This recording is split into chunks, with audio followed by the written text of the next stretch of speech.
Good morning, this is Matt Knutson. I'm the Chief Diversity Officer at the New York State Office of Mental Health. We would like to welcome everyone to this morning's webinar, Addressing Community Grief and Trauma in the Wake of the Tragedy in Buffalo.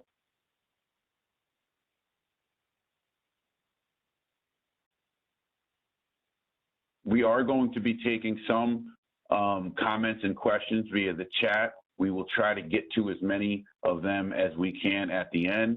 But again, we thank you for joining us. And I'm going to do some brief comments in the beginning. Then I'm going to introduce the speakers, and then we're going to get into the content of today's presentation. But the first thing I just wanted to say is that the New York State Office of Mental Health joins all New Yorkers in expressing grief and sadness over the traumatic events that took place in Buffalo over the weekend. The agency is extremely focused on ensuring we're providing both short-term and long-term support to communities in need. So that means Buffalo, as well as other communities affected across the state. We also recognize that trauma is being experienced by people, particularly people of color, across the entire state due to the severity of the event, news being shared on social media, and historical trauma in communities of color.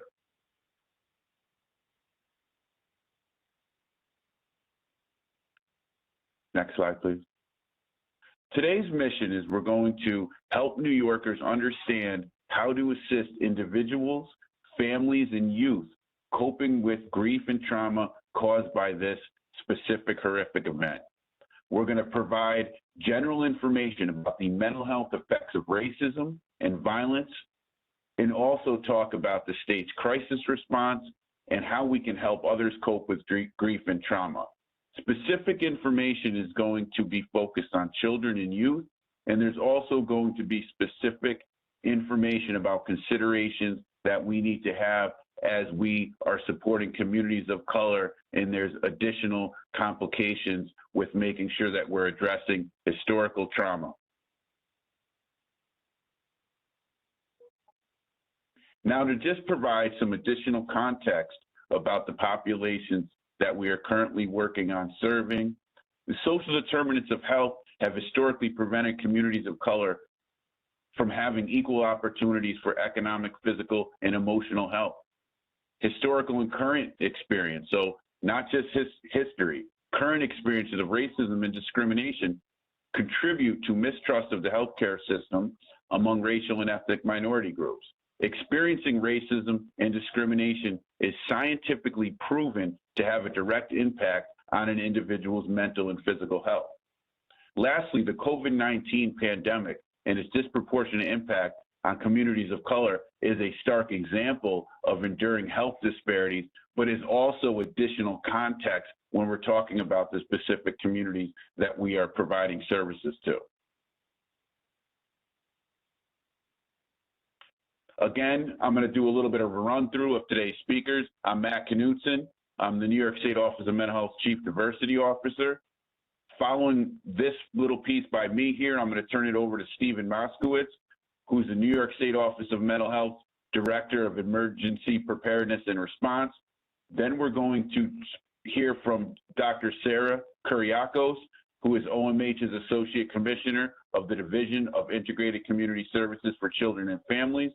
And lastly, we're going to hear from Sydney Hankerson, Dr. Hankerson, from the Icahn School of Medicine at Mount Sinai, Associate Professor and Vice Chair, Department of Psychiatry, and the Director of Mental Health Equity Research, Department of Population Health, to talk about specific considerations that we need to have in our minds as we are targeting a lot of the specific supports and services we're referencing today towards communities of color.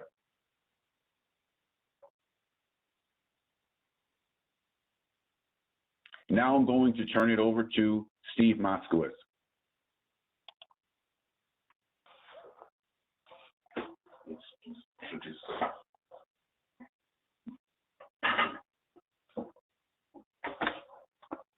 Good morning, everyone. And the role I have this morning is really just to give a little bit of context as to why the Office of Mental Health is engaged so directly in responding to the events here in Buffalo and other places in the state. Part of the reason is because we understand a little bit about disasters and how they happen. And when I say disasters, that term is used and applied to any kind of an event that generates a large degree of trauma. So most of the time when we talk about a disaster, we're talking about events that impact physical structures or, as in weather events, blockage of roads, and sometimes loss of life. In this situation, however, we're talking about an incident of mass violence. Next slide, please. Mass violence is not like any of the other disasters or events that I've referenced because the impact of the loss of life is much greater than what the impact is when we're talking about the loss of property, even when that property is near and dear. One of the things that happens in mass violence is our very sense of safety and where we can live and go about our lives is undermined by the event. Many of the individuals directly impacted are innocent victims of criminality. One of the other sad side effects is that very often youth and children may be adversely affected by those events. Next slide, please. In the aftermath of an incident of mass violence, OMH's focus is on what the psychological and emotional impact of that act of violence is on the broader community. We look at the community as being made up of both individuals, families, organizations, and as a whole. So when we look at responding to an incident like this past week's, we are looking at addressing all of those levels that make up the community. Next slide, please.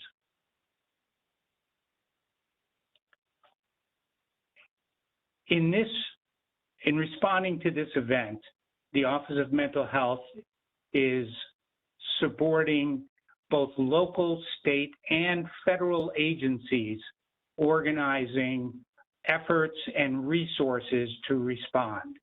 That includes the county departments of mental health, the New York State Office of Emergency Management, on the federal level, the Department of Health and Human Services, the Substance Abuse Mental Health Administration, and the Red Cross.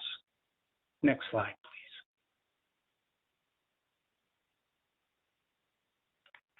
please. Specifically, the types of activities that we're going to be engaged in from now and going forward, including helping to provide direct crisis counseling services to individuals who are impacted. We help develop and we distribute information to both individuals and organizations.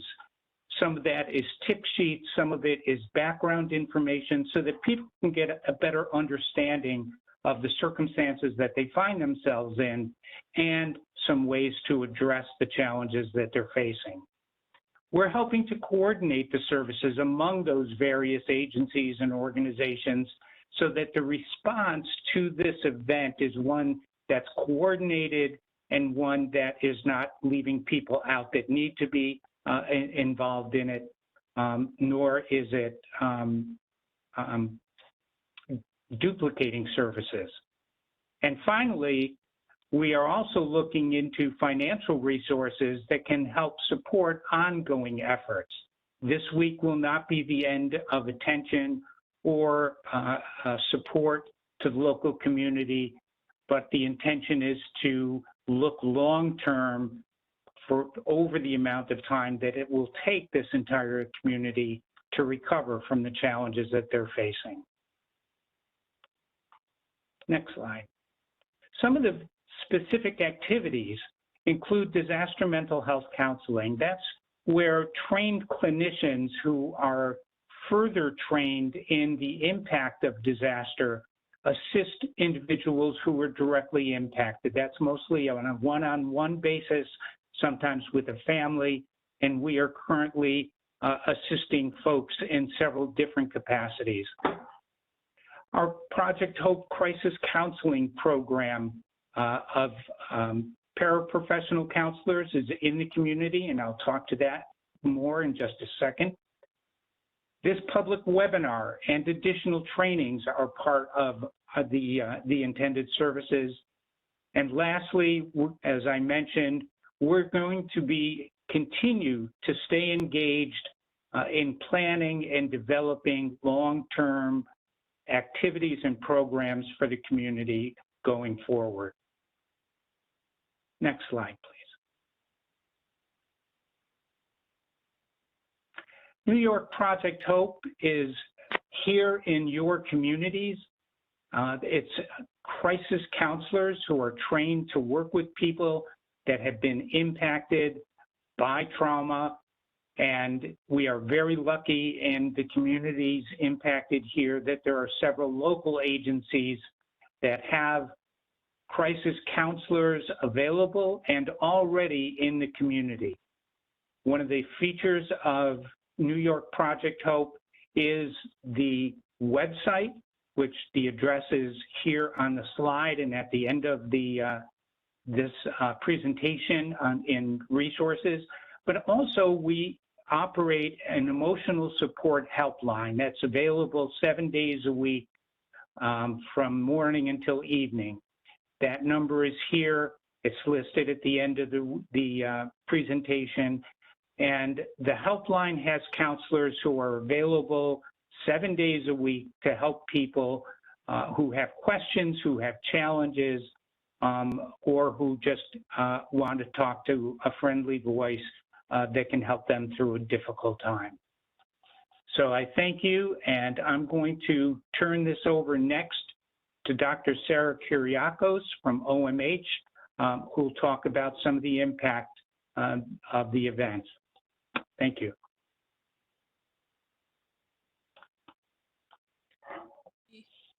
Good morning. Can you hear me?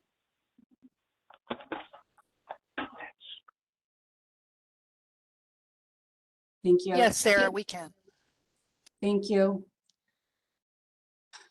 I want to take a second before we go into talking about some of what we know from communities who have experienced this before and research about the impact of mass violence, the reactions that we can expect for individuals and for communities, and ways that we can help ourselves and each other.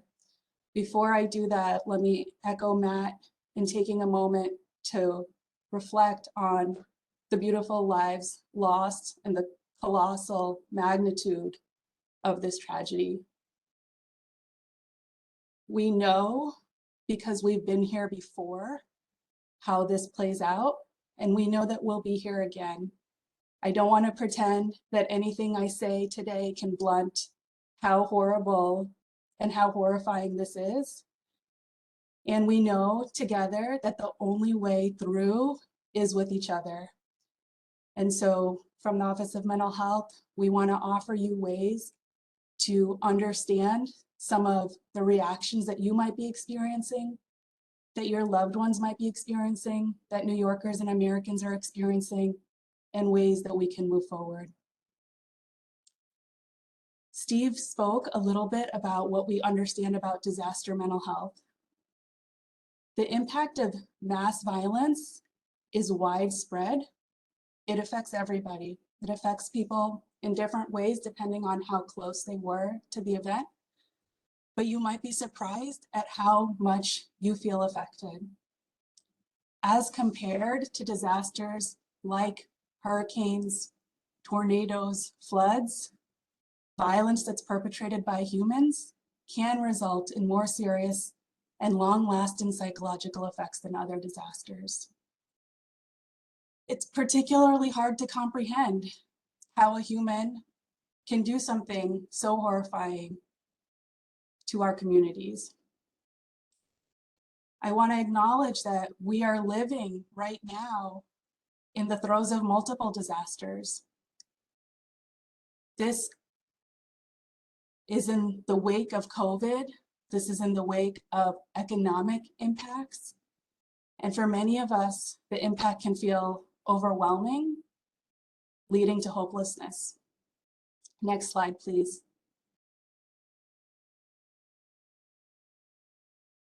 I want to talk a little bit about how this event of mass violence is also hate-based violence. And there are particular reactions and responses that we can expect from hate-based violence. In addition to threatening and harming the victims who are affected, hate-based violence is intended to send a message to the entire community to which the victims belong. And so the traumatic effect that many of us feel as New Yorkers and Americans is compounded for the group that the message is intended to be sent to, in this case, Black and African Americans, and for related groups, in this case, other racial, ethnic, and religious minority groups. I want to acknowledge that, especially in the Buffalo community, many families know each other, and so it's not one loss. Many of the families, much of the community is impacted by multiple losses at one time. Next slide.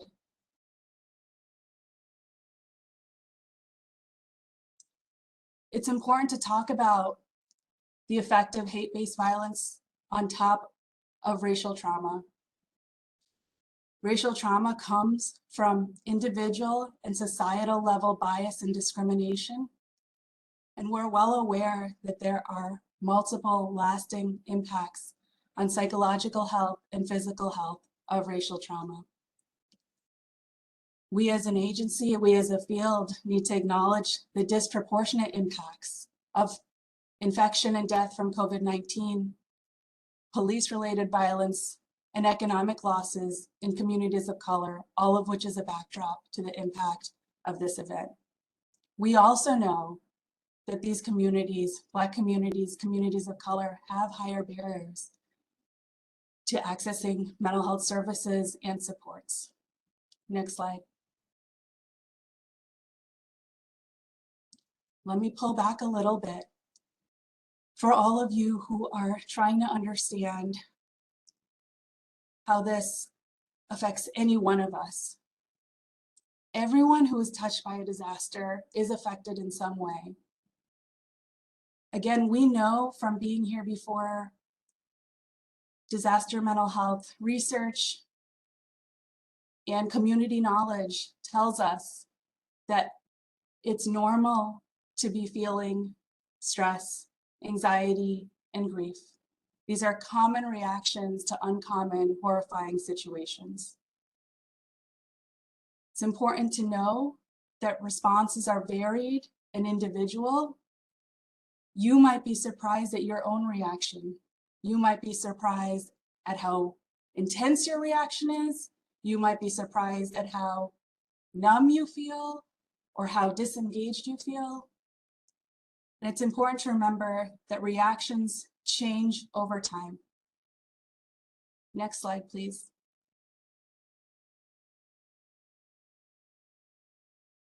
Traumatic stress, whether it's in the context of something like a pandemic or mass violence, has the power to overwhelm coping abilities. And it's important to know this for yourself and for others, because knowing what to expect can help in supporting yourself and supporting each other. So understanding how I feel right now, this is how I would expect to feel, or letting your loved ones or your kids know this is how you expect to feel when something this awful has happened, can be helpful. If your emotions are feeling intense or overwhelming, that's normal. It doesn't mean you'll feel this exact way forever. Most people feel better over time. Most people are able to call on coping skills and supports. And it's important to watch out for yourself and for others so you can seek additional help. Next slide, please. I want to talk specifically about, on top of individual stress, the collective grief and trauma experienced by the Black community. The individual losses and deaths are in the context of a historical, unceasing grief and trauma. The context of enslavement, of structural inequality, of racial violence, staggering losses cannot be overstated. When we're supporting each other, we need to remember how this piece can layer on top of the individual impacts. Next slide.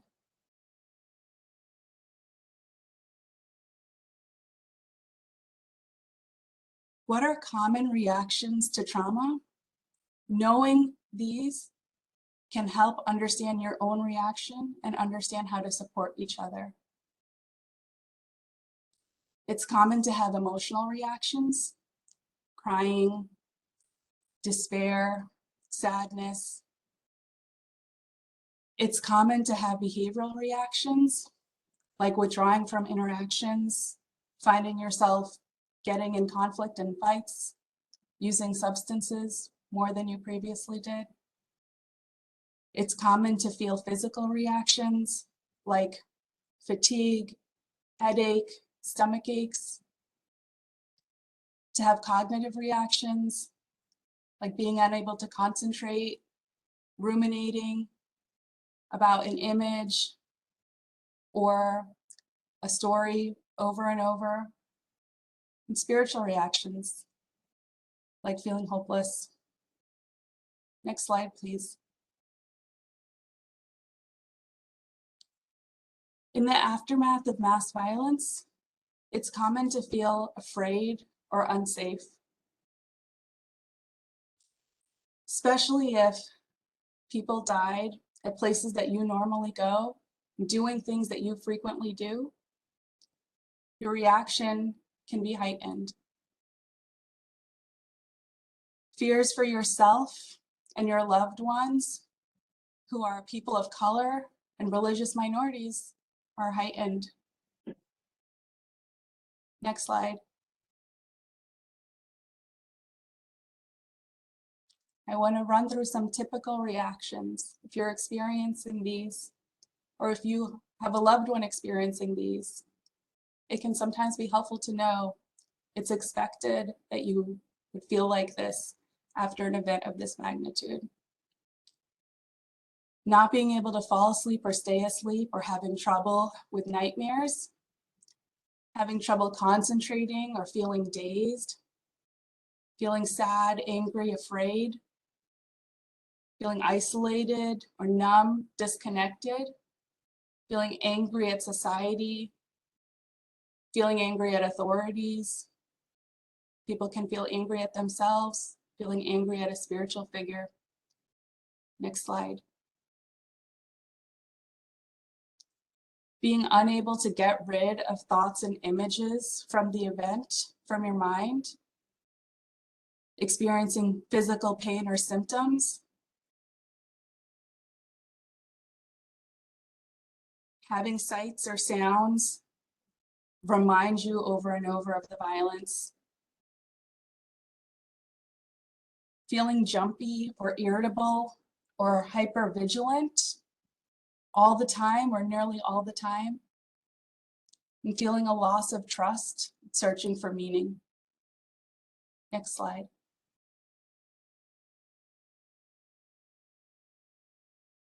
Children and adolescents can react in specific ways. For young children, it might be common that you see behavioral challenges like more tantrums, more fighting, more arguing. In very young children, in school-age children, it's common to see regressions, setbacks in sleeping, potty training. Children might express more physical pain, feeling stomach aches, feeling headaches. Young children and school-age children express anxiety, having trouble separating and avoiding situations like going to school or being fearful to go outside. You can see violence in children's play or in their stories that they write or talk about. And children who were exposed to the event in particular can express fear about sounds and sights, loud sounds, or things that they see that remind them of the event. For teenagers, it's common that there are emotional reactions by feeling sad, scared, confused, numb. Many teenagers can express that they feel that life is meaningless. They don't know how to go forward in the face of a tragedy. Can see changes in sleeping and eating, difficulty concentrating on schoolwork or other tasks. One of the things that we see especially now is that teenagers might be less likely to engage in conversations and yet be posting more than before on social media or going deep into gaming. And in some teenagers, you can see serious unsafe behaviors like self-harm, using more substances, using more dangerous substances, or other risky behaviors. I'm going to switch my focus here to thinking about what are ways that we can cope and help each other cope. Again, I just want to say, like I said at the beginning, this is a tragedy of huge magnitude. And so none of these tools are going to be something that address everything that you're feeling. And we have to figure out how to go forward and help each other. And so these are small things that you might be able to remind yourself of or your loved ones of in the immediate aftermath and ongoing. One of the things that disasters can do to us is that the very things that are most helpful on a day-to-day basis, you find yourself least likely to carry out in the immediate aftermath of a disaster. So when we know that the basics, like getting enough food, nutritious food, drinking enough water, staying active, sleeping well, those things can help us help each other. They're often the first skills that go out the window when something like this happens. It's so hard to remember to eat, to drink water, to get outside, to do a little physical activity. And so I would say, don't underestimate how much it can help to do these basic things and to give each other a little reminder of, hey, you know, let's make sure you eat something today. Let's make sure that you get to sleep today. Did you have a little moment to be outside in the sunshine? Next slide. These are some things that we know from communities, feedback that the disaster mental health field has about how people take one step forward at a time to cope with something like this. Take things one at a time. When you're under stress, your ordinary day can seem unbearable and overwhelming. And at the same time, you can fall into feeling worse, more hopeless, more anxious when you're stuck and unable to do anything. So if this is something you're struggling with, a small tip would be remind yourself or remind someone who you see is struggling. Pick one thing, choose that thing, and see if you can get that accomplished before moving forward. Pick something small. We know that that feeling of accomplishment can help lift out of that overwhelming negative emotion a little bit at a time. Can be really helpful if you see, oh, can you go back? Thank you. It can be really helpful if you see folks around you who are struggling to help them figure out how to do something productive and do something that feels meaningful. Giving blood, preparing care packages, making donations, participating in advocacy, going out to a morning event, helping in the community can give you a sense of purpose and help you regain a little bit of that lost sense of control. Next slide, please. Although it can seem so hard to do in this culture and in this climate, one of the things that can really help is to limit media and social media exposure. We know that the coverage is constant, especially in the communities that are directly affected. And it's common to stay glued to updates. And one of the things that we know is that for folks who are experiencing concerning mental health challenges, that constant exposure can make your anxiety more intense. It can be helpful for you or to help your loved ones or to help your little ones to try to disconnect for just a little bit of time. One thing that feels hard to talk about is the importance of continuing to find joy and continuing to find things to enjoy and continuing to look for the amazing things that come out of the communities that we have. People can feel very, very guilty about feeling happiness during the day or laughing. And we know that those things are important, that in order to move forward, we have to give each other permission to find a little bit of happiness or humor to get through. Next slide, please. I want to talk a little bit about specific suggestions to cope with racial trauma from hate-based violence. Let me be clear, as it says at the top of this graphic from the agency. If you're experiencing racism and discrimination, it is not your responsibility to fight against it or to battle systems. That's the responsibility of the folks who keep those systems in place. But for your own health, psychological and physical, it is important to learn how to cope with the effects of racism and racial trauma. One of the things that communities of color, a message that communities of color have elevated, is the importance of self-care and self-love as healing acts and anti-racist acts. A few things that might be useful to you or to your loved ones or people you know who are struggling with the specific impacts of racial trauma. Finding a connection, finding somebody who can be a mentor or role model figure. Talking about your experiences. We do know that people who don't acknowledge the racial discrimination they're experiencing are often at higher risk for mental health struggles. And so opening spaces where emotions can be talked about can be helpful.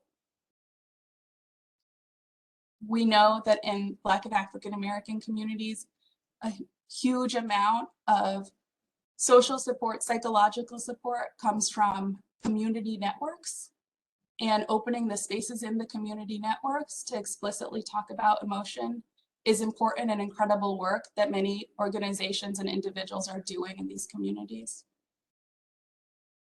As an individual, one thing that can be helpful is to name what you're feeling as you feel it. Label the connection. I feel this way. I feel anxious. I feel scared. I feel overwhelmed because this is a racist act, and it can be powerful and it can be empowering to name this is what's going on. Again, one of the messages from leaders in communities of color and Black communities is about how resting, pausing, those are important anti-racist acts of healing and self-care. We'll talk a little bit more about connecting in the next slide. What we know from communities and from research is that connecting with others is the single most helpful thing that you can do to support yourself, to support your little ones, to support your loved ones in a situation like this. Connecting with others who understand your experiences and can provide support if there's only one thing that you take away from this to the question of what can I do to help people with this, is how can you make sure that people are connected to supports? This could be anybody. It could be a mental health professional. It could be a pastor. It could be a friend. It could be a school teacher, a school counselor, but just to have a connection.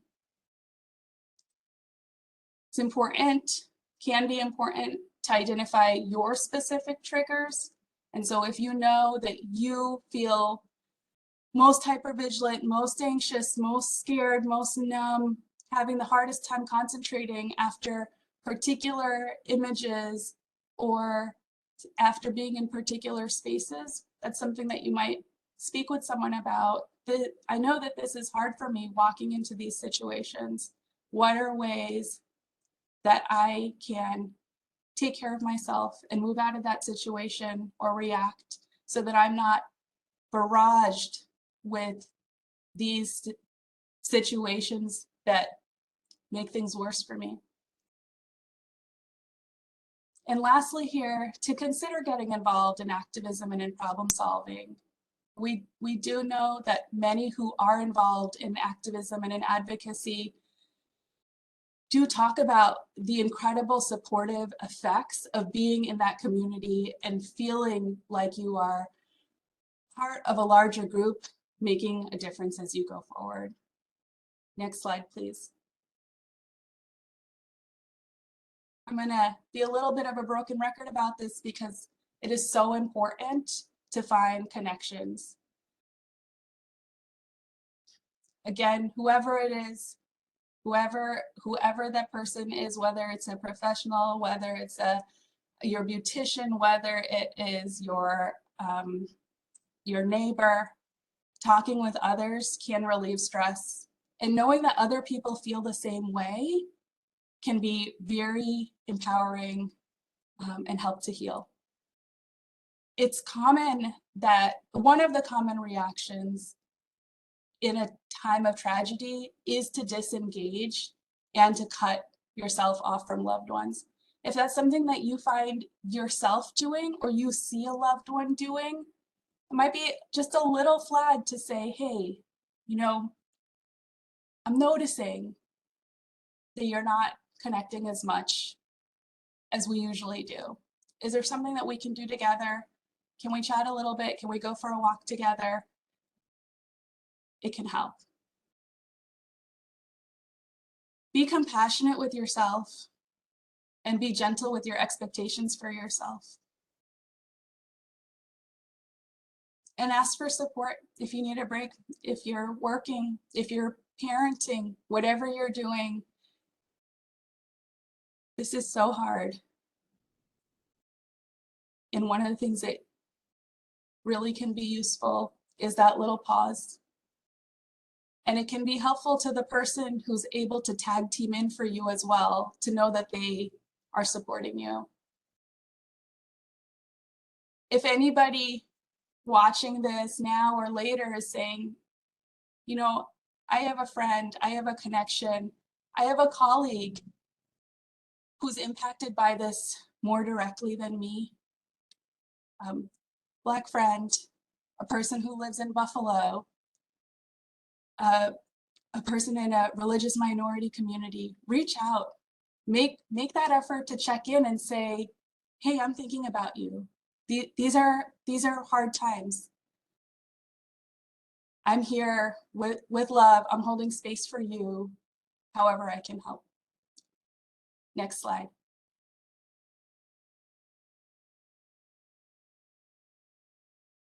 We know too much about how to help children and youth cope after mass shootings, school shootings. A lot of these tips are from the National Child Traumatic Stress Network. At the end of this presentation, there's a whole list of resources and links and really concrete ways that that network has put out resources about how to help children, school age, young children, and teenagers. And if you're a school teacher, if you are a school bus driver, if you are an after-school coordinator, those might be resources that you find useful. If you're a parent, if you're a caregiver, What's the number one thing that you can do? Talk to your children. Address it, bring it up. The more kids are smart, kids know that things are going on. And if you don't talk about something that they know is going on, they can get the sense that it's not okay to talk about. And I'll reiterate how important it is for everyone, kids and adults, to know that it's normal to feel bad.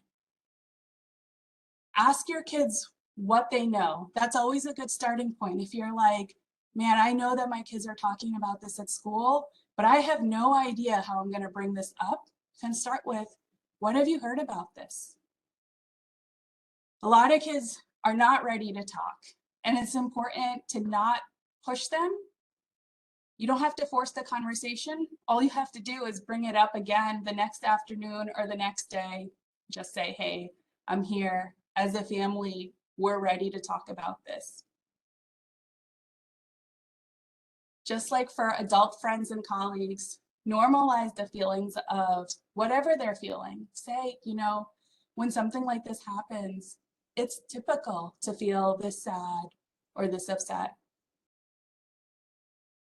You need to be really thoughtful, and I hope I've made the point throughout that the fears, the anxieties that the Black community faces, thank you. The Black community faces are different and more intense, and we need to understand that Black children in particular may be expressing or acting in ways that show the heightened fear and anxiety that we expect. Just like for yourself, your adult friends, or your adult colleagues, promote your children's coping skills. Make sure they're getting outside. Make sure that they're eating and drinking and sleeping. Try to keep the routines that you have and the structure that you have, and try to provide some extra check-ins. If you have a teenager or adolescent who's out of your house a lot, this might be a good time to just let them know, hey, you know, a lot's going on in the world. The world is a scary place right now. I'm going to be doing a little bit of extra check-ins. It's not forever. I'm worried about you. I want to let you know that I'm here for you. Next slide.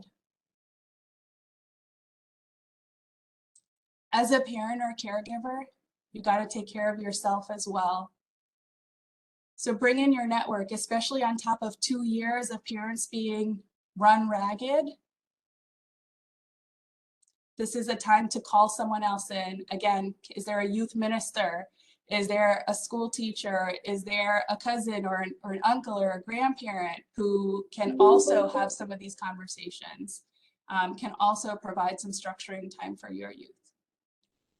One of the things that I talked about earlier is that teenagers and adolescents might be, quote unquote, acting out more, doing more risky behaviors, using more substances, engaging in self-harm. And it is important to address them. It's important to say, listen, sometimes when we feel things that are this hard, some of our anger, our sadness, our anxiety can come out in these ways, and I want to help you and I need to keep you safe. Again, to the extent that's possible, in the same way you're doing for yourself, limit your media and your social media. If you're living in a home with a child, remember that you're a model as well. If you're saying, hey kiddo, I don't want you to be on social media because it makes, you know, how you're feeling worse, and your kid is seeing that you're scrolling all hours of the night, that doesn't help, right? This is something you can do together as a family. And seek professional and other support as you need it. Next slide. I just want to talk a little bit about the model of psychological first aid and supporting communities early on. And this arrow you can see going from a distressing event to immediate reactions. And then over time, you incorporate the meaning of an event into who you are and how you function going forward. Most of our traditional mental health system intervenes at that later point, telling people working with people how to change their narratives and change their reactions. One of the principles of psychological first aid is that working with communities earlier on can help much more than intervening later. So I know that there are lots of folks on this call who are behavioral health providers, or health providers or crisis counselors, and to just keep in mind that importance of doing some of that work as early as possible. Next slide. There are 5 principles of psychological first aid. And so you don't have to be a professional to do this. Anybody can be supportive to somebody who is suffering. Some of the ways that you can help somebody who's having trouble coping are to promote these 5 principles. And so first, how do you promote a sense of safety? How do you get people to somewhere that they can physically feel safe if they're, again, finding themselves in a cycle of looking over and over at images or media that is stressing themselves out again and again? How can you sit with someone and say, hey, I don't know if it's helpful to you to keep looking at this. Is that something that I can help with by just, helping you put this aside for a little bit and concentrate on being here together? The principle of calming. How can you calm the body? Working on deep breathing, meditation, prayer.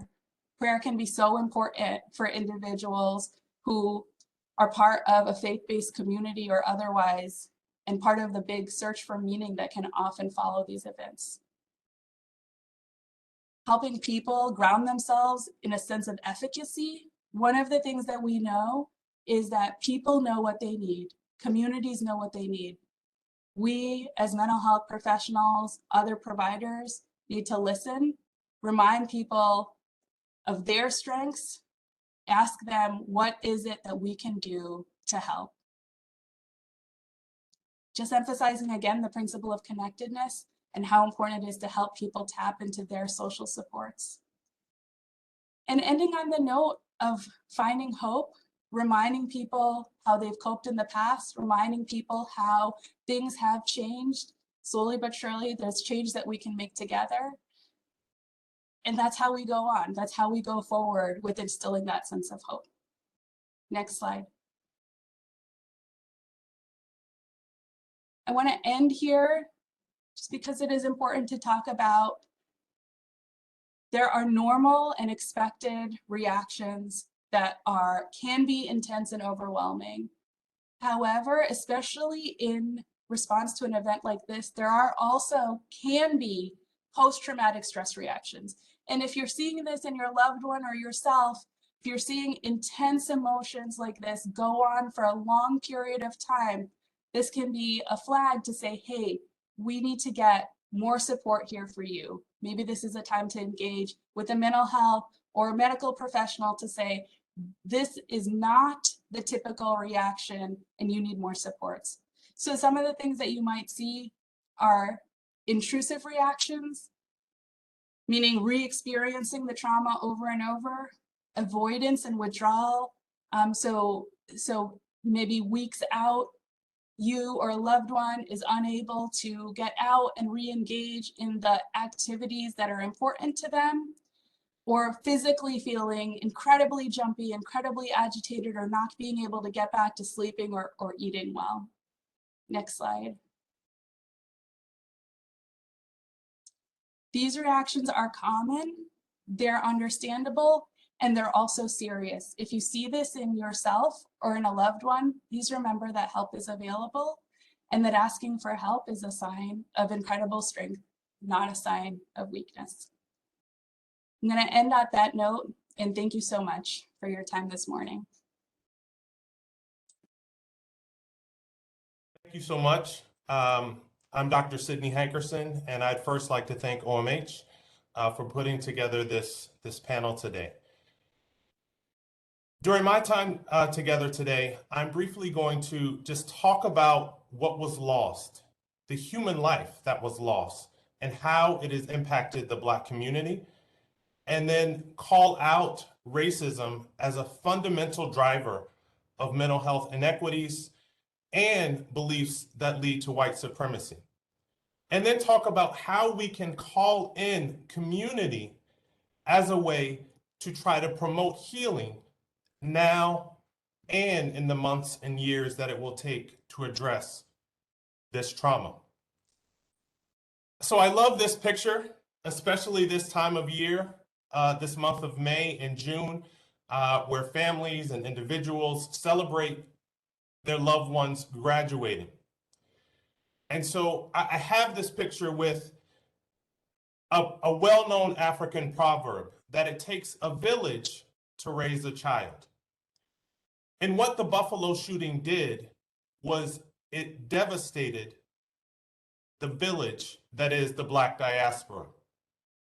So I just want to highlight some of the victims and who they represented. Ruth Whitfield was a mother of the former Buffalo Fire Commissioner. Roberta Drury had recently returned home to Buffalo after helping her brother recover from a bone marrow transplant. And Hayward Patterson was a deacon at a nearby church.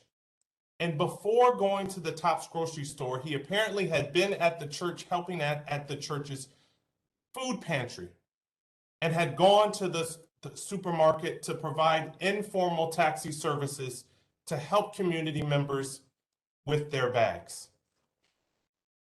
A mother, a sister, a deacon. All of us can connect with the loss of life that was a result of this racist shooting. And I think it's critical to acknowledge briefly in this time the loss of life that occurred. So I would like to just ask everyone to take a brief 20-second moment of silence in honor of the victims.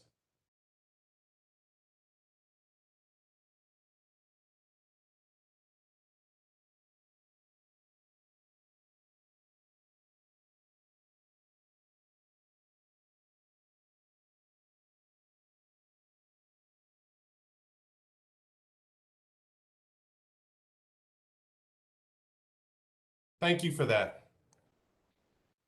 And so one of the key things that we want to talk about is that while we know it takes a village to raise a child, it also is going to take a village to promote healing and support as we navigate the next steps of recovery. Next slide. So I think, our co-panelists have done a fantastic job, and OMH has provided tremendous resources as calling out racism as a public health crisis. And indeed, it is, in my estimation, a critical driver of the mental health disparities that we all are aware of.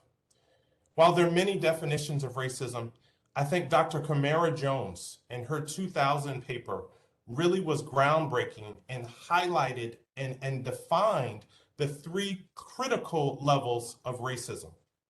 First is institutionalized or structural racism, which limits access to goods, services, or products because of a person's race. An example of institutionalized racism was the federal policy of redlining, which certainly impacted New York State, where lending companies were encouraged to provide loans and mortgages to predominantly white communities, and were also encouraged to deny loans to Black communities. And we know that home ownership is a tremendous way to promote intergenerational wealth. And without access to these type of mortgages and loans, Black communities have not had the same educational, environmental, and community resources that white communities have. So institutionalized racism is the first level and is critical to understand the link between socioeconomic inequities and race. Next slide. The next level of racism is interpersonal. I'm sorry, that's a typo, is actually interpersonal or individual racism. This is kind of what we think about when we think of calling someone a racist, of using the N-word, or of prejudging Black people as, lazy or criminals. And it's also the insidious microaggressions that happen to people of color every single day. An example of a microaggression was when I moved apartments recently in New York City. And when I was coming home at my new apartment one day and checking boxes for mail, one of my neighbors insisted that I show proof that I lived there. I was baffled, confused, enraged, and when I tried to ask her what she was talking about, she explained to me that there had been a number of robberies at the apartment in the last several weeks. And so what the unspoken message that she gave me was, as a Black man, I think that you could be the person who stole our mail. And so these examples of microaggressions exhaust, enrage, and confuse African Americans every single day. And that is the individual or interpersonal racism. Next slide. And perhaps the most insidious and not often talked about, but the one that clearly impacts all of the clinicians on the call, is internalized racism. That's the self-doubt, hopelessness, and racialized inferiority, the exact opposite of white supremacy that Black people experience as a result of racism. And so many people may be familiar with this internalized sense of racism, where as a person of color, you may be unwilling or afraid to speak up in predominantly white professional groups because you're concerned that your responses will not be taken seriously. Certainly something that I have experienced.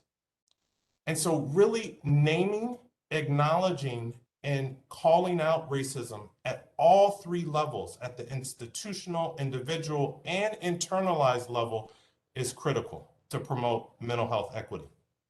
Next slide. So the antidote to calling out racism, one of the antidotes, I believe, is actually calling in community to promote collective recovery. We know it's been well established that African Americans are more likely to get support, to get mental health support from informal networks like clergy, like family members, and community leaders than they are to get treatment from formal mental health professionals. And so identifying and calling in these informal leaders. I see somebody talking about barbershops and beauty salons. Absolutely.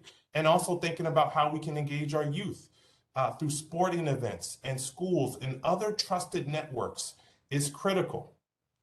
And the process of community engagement, community engaged processes in which we work collaboratively with and through people who are impacted by certain events, to work with them together to address these solutions and address some of these structural inequities, really hits at the need to create multi-level interventions. So addressing racism at the institutional level, the individual level, and the individual level. Engaging communities, identifying key community partners, and providing multi-level interventions is critical to promote health equity. An example of collective recovery that I'd like to share that was successful in New York State took place after 9/11, in which businesses, faith leaders, nonprofits, community leaders, advocates, family members impacted by the attacks all came together. In total, over 1,000 organizations came together to create and focus on recovery over the months and years after the attacks. And I think that by calling in community in all areas of New York State is critical to promoting recovery and healing as we move forward. Next slide. And certainly, I think it's critical to continue and institutionalize efforts to promote community healing after the news cycle ends. What frequently happens after incidents like this, what happened in Buffalo, is that there's a peak, there's an increased awareness, there's seminars, there's talks, and then in the weeks and months that follow, the community is left on its own with no support, and people go back to their normal lives. But I personally have seen and am tremendously grateful for OMH for its commitment to initiatives that promote community engagement, that directly engage clinicians, faith leaders, other community advocates to promote healing and recovery in communities of color. One example of that is the Hope Center in Harlem. This is a freestanding mental health clinic affiliated with First Corinthian Baptist Church that provides 10 free counseling sessions to community members who do not have to be members of the church, but are leveraging the trusted role and influence of the church to provide people both individual, family, and group counseling, but also partnering with trusted community-based organizations to have wellness workshops and connect people to health insurance. Another example of engaging communities is OMH's strategic plan to reduce stigma. We know that mental health stigma is a significant barrier to receiving mental health care generally, and especially in the African American community. There's historical distrust that is well-founded in the Black community with seeking formal mental health services. There's also lack of access to culturally competent providers. And so working closely in collaboration with local coalitions to identify local kind of best practices and using a community engaged and coalition approach is what is being suggested through this statewide stigma reduction plan. I really want to just acknowledge OMH's really commitment to supporting and elevating the role of cultural competence, diversity, equity, and inclusion, and mental health equity. And that leads to how there are a specific focus on suicide prevention among Black youth. I have the pleasure to work with Dr. Peter Wyman at the University of Rochester and Dr. Sherry Malak at George Washington University to work on a suicide prevention program focused on Black youth. And last summer, we focused on Black and Latinx youth. And we will be expanding that to New York City, Rochester, and Albany in partnership with faith-based organizations who are serving as a hub to engage other organizations to engage youth and talk about depression, to increase social connectedness and reduce depressive symptoms, and ultimately with the goal of preventing suicide and saving lives. And all of these initiatives to promote community healing are really building upon community strengths. And also, I think it's critical as we continue to promote community healing after this news cycle ends to continue to have a relentless commitment to address the social determinants of health. Those factors that are linked to institutionalized racism that prevent access to timely and culturally sensitive care. And in doing this, I hope and trust and will be continuing to fight with all of you to try to break the cycle of intergenerational trauma that the Black community has been exposed to for centuries. So with that, I hope that we will continue these dialogues and translate these conversations and these dialogues into tangible results in programming and access to care so we can continue to support all New Yorkers impacted by this tragedy. Thank you. And thank you very much, Dr. Hankerson. So what I wanted to do now was have a chance to share some resources that are available and then make a couple closing comments. I'm going to make a couple additional comments as well that are based off of some of the items that were brought up in the chat. So next slide, please.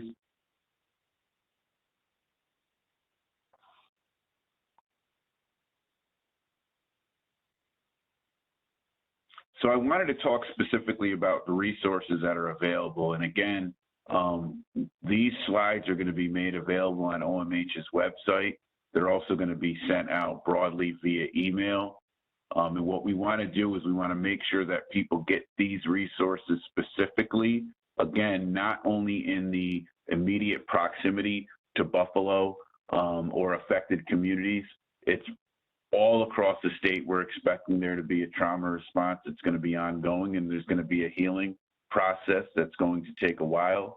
Like Dr. Hankerson pointed out, there usually is that first wave, and then sometimes the kind of concept that after, you know, everyone else's attention might go on to other things. It doesn't mean that there's not going to be lingering effects that people are going to deal with for a period of time. So we want people to have these resources. There's the disaster distress helpline. There's the 24-hour crisis text line. There's a 24-hour support for deaf and hard of hearing American Sign Language users. That's a specific resource that we wanted to make sure was available, as well as, like Stephen talked about, the New York Project Hope Emotional Support Helpline. Again, next slide, please. For specific reference and up-to-date information about what's occurring on the ground in Buffalo, as well as available resources for those impacted, we encourage you all to visit the governor's website. There's a lot of resources and information that's updated on a regular basis about what is coming from the governor's office and what the state agency and local response is generally. We also point you towards, again, the New York State Office of Mental Health's website, and there's a number of other resources: coping tips for traumatic events, psychological first aid, coping with stress following a mass shooting, specifically the mental health effects of racism, and leadership communication, anticipating and responding to stressful events, grief leadership in the wake of a tragedy. So these are all resources, whether or not you're a clergy person, whether or not you're a supervisor, whether or not you're, no matter where you are, you know, we did talk about some things specifically for young people. So whether or not you're a school official, there's a whole bunch of resources that we have that are available that we hope that people will make use of. Next slide. Lastly, and these are some of the things that are specifically for younger people, we point people towards the National Child Traumatic Stress Network. There's things for teens specifically, younger people, as well as school-age children, tips for caregivers, because that's one of the things that we also need to mention is that when traumatic events like this occur, we need to take care of adults who are also taking care of younger people. We talked about that a little bit today, but it's important that we make sure that we're taking care of our own personal wellness as we go through and help and provide support to the younger people that we're responsible for. Next slide.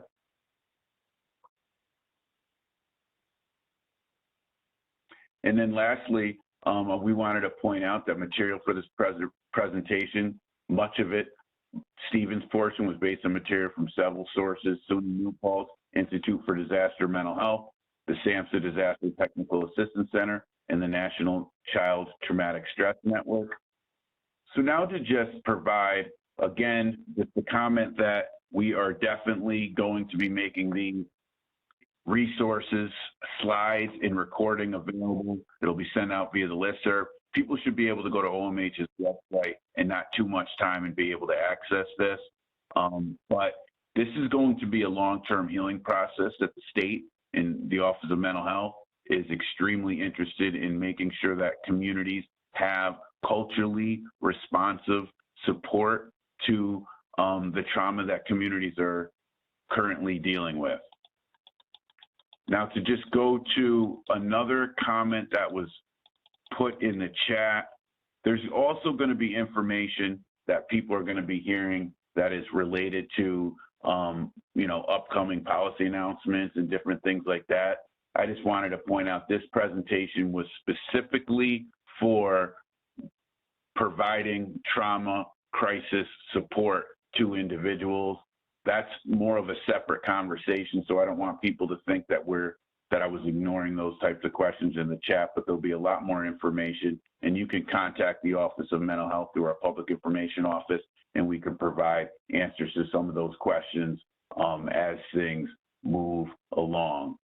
So I think we will close down now, and I wanted to, again, thank everyone, and I wanted to just let people know that we are dedicated to working with communities across the state on two main things, you know, making sure that we are moving forward with fighting racism in the ways that racism presents itself, in this case, hate crime, but that we also want to make sure that we're reducing disparities in access, quality, and treatment outcomes for marginalized populations that are historically and currently not receiving equal access to quality mental health services. That's the other thing that we need to work extremely hard to, in our sector and in the various sectors that you work in, make inequality a reality and something that is able to happen for the communities in our across New York State. So we thank everyone for joining us today, and we look forward to ongoing collaboration, and just know that we're in this process with you all,